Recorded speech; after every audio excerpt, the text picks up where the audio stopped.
Hi, it's me again with Corel tips and tricks. Somebody sent me this shape. It kind of looks like an old Jacks game I used to play with as a kid, and asked how to draw that.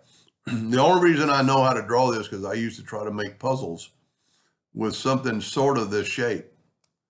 So what you want to do is take an ellipse. Doesn't really matter what size.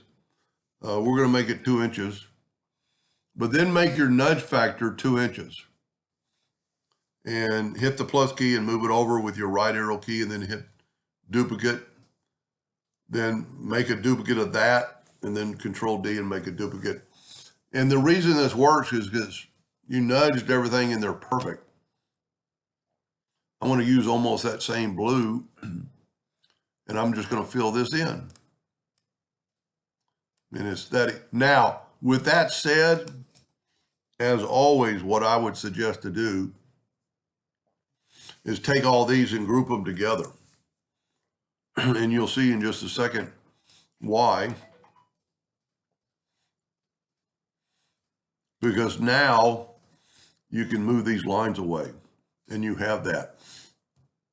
Now, I would strongly suggest, if you were going to print this, that you might want to weld it, even though it doesn't look like it needs it.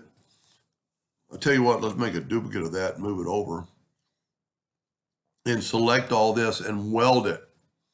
The reason for that is if we take away the color in the outline, that's what you have. Could be hidden lines behind there. I don't think you could weld this. Yes, you can.